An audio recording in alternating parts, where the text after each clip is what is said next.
Welcome po muli sa Philippine Weather Trivia. Again, para po sa mga bago sa channel na to, ako nga po muli si Alvin Pura, isang meteorologist at ang inyong weather tito. Ngayon, silipin na natin itong binabantayan nating dalawang bagyo sa loob at labas ng ating Philippine Area of Responsibility. Unahin muna natin itong bagyo sa labas ng PAR.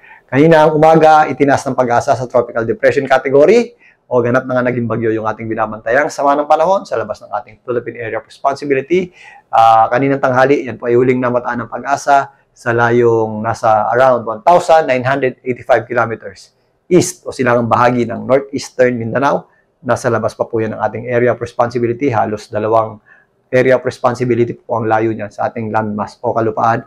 Pero by weekend, maaaring pumasok na po yan sa ating Philippine Area of Responsibility. Yan po ay mabibigyan ng local name na Uwan. Pero dahil nga malayo pa ito, meron niyang kakayanang pang kumuha ng lakas sa ating karagatan. So, possible po itong lumakas pa sa mga susunod na araw at maaari din po yung dumikit dito sa hilagang bahagi ng Luzon.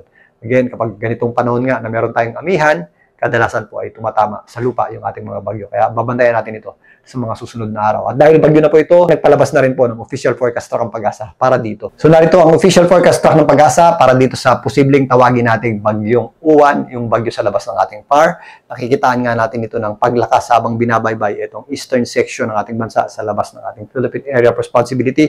At bago pa man pumasok yan sa loob ng ating PAR, yan po ay maaaring nasa typhoon category na. At habang binabaybay niyan, itong East Philippine Sea, meron pa po yung possibility. Ayon sa Pag-asa, posible pa yung umabot sa hanggang super typhoon category o yung ating bagyo na may taglay na lakas na hangin na nasa 185 kilometers per hour or higit pa. Sa ngayon, malayo pa po ito, so malaki pa yung ating uncertainty o yung ating area of uncertainty at ating cone of probability. So possible pa po yung magbago sa ngayon. Pero dahil nga, paulit-ulit natin sinasabi, panahon ng amihan ngayon, mataas ang tsansa na naglalandfall o tumatama sa lupa yung mga bagyo. Ito po yung pagtaya ng GFS at European model para dito sa ating binabantayang bagyo sa labas ng PAR. Pinapadikit po nito ang bagyo natin dito sa northern portion ng Luzon at yan nga po ay maaaring dumaplis dyan. Base dito, magkakaroon po yan ng direct effect dito po sa mga areas na yan sa susunod na linggo. Pero again, ito po ay malayong area pa or malayong time pa ng ating forecast track. So possible pa po yung magbago. May possibility rin po itong umakit ng mas maaga dito po sa southern portion ng Japan. Yun po yung ating ideal condition para sa ating bansa. Pero sa ngayon, dapat natin paghandaan ito pong possible na pagdikit ito sa ating landmass o kalupaan. Ngayon, balikan naman natin itong bagyong si Tino. So recap muna tayo sa dinaanan ng bagyong Tino. Kaninang madaling araw or around 12 midnight, yan po ay naglandfall. O unang landfall po niyan dito sa Silago, Southern Leyte. Yan po ay dumanang napakalapit. Yan po sa mga areas ng Camotes Islands.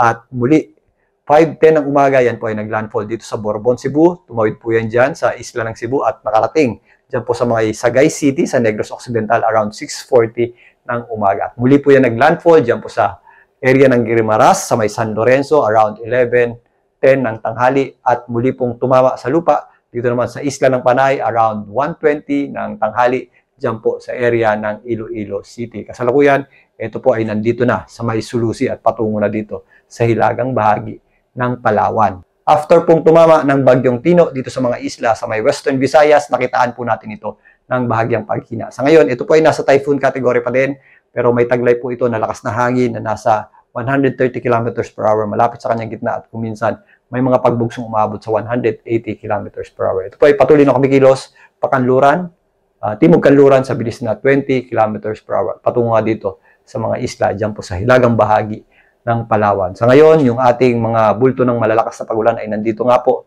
sa may area ng Western Visayas at papunta na po yan dyan sa may area ng Palawan. Maula pa rin po ang panahon natin dito po sa mga areas ng Central Visayas, Zamboanga Peninsula, maging dito sa ilang bahagi ng Northern Mindanao. Nabawasan naman na yung ating mga pagulan dito sa Eastern Visayas, pero dito po sa may probinsya ng Samar, mataas pa rin po yung ating mga tsansa ng pagulan dyan. Samantalang, ang mga areas po na medyo malayo sa mismong center ng bagyong si Tino ay nakakaranas din po ng pagulan. Yan po ang mga areas ng Bicol Region, Calabarzon, kasama po dyan ang Cavite, Batangas at Laguna, maging dito sa Metro Manila. Epekto po yan ng ating pinatawag na shear line o yung indirect effect ng pagtawid ng bagyong Tino sa ating bansa.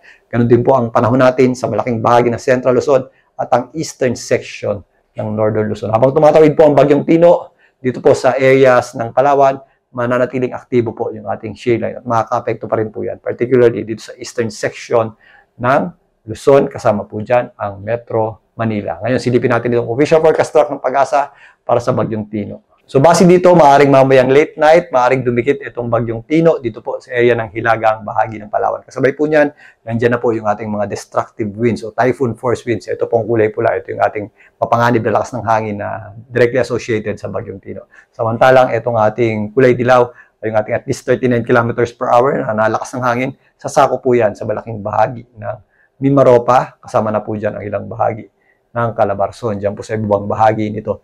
At bukas ng umaga, maaaring nandito na sa may West Philippine Sea ang bagyong Tino hanggang sa makalabas po yan sa Thursday dito po sa ating Philippine Area of Responsibility. By the time na nandito na po yung bagyong Tino sa medyo malapit sa Kalayaan Island, sa may ating Area of Responsibility, significantly mababawasan na po yung ating mga pag-ulan dito sa malaking bahagi ng ating bansa. Pero sa ngayon, meron pa rin tayong mga possible intense up to torrential rains dito po sa ilang bahagi ng Western Visayas at lilipat din po yan mamaya dyan po sa area ng Palawan, kasama na po dyan ang hilagang bahagi ng Palawan. Mga heavy at kung minsan intense rains naman ang ating aasahan dito sa itaas na bahagi ng bagyong Tino, dyan po sa area ng Mindoro, kasama po dyan ang Quezon, Romblon, maging dito sa areas ng Rizal, kasama na rin po dyan ang Isla ng Pulilio at ang area ng Aurora. Mga katamtaman at kung minsan malalakas na pag-ulan naman ang ating aasahan sa mga areas po ng Rizal, Laguna, Batangas, kasama po dyan ang Isabela, Camarines Norte, maging dito sa Camarines Sur, Albay, Sorsogon, kasama na rin po dyan ang Masbate,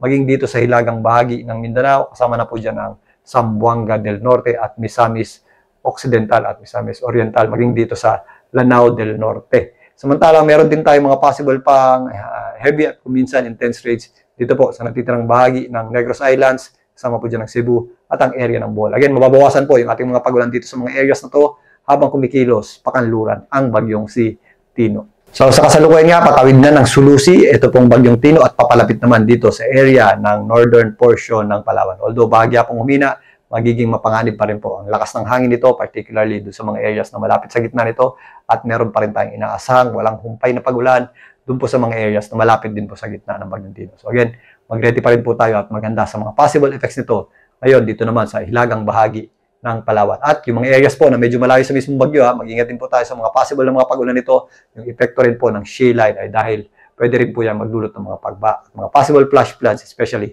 sa mga mabubundok na lugar. So yun muna pagtalakay natin dito sa ating binabantayang dalawang bagyo sa loob at labas ng ating Philippine Area of Responsibility. Balikan natin yan mamaya. Muli, ito po ang inyong weather dito para sa Philippine Weather Trivia.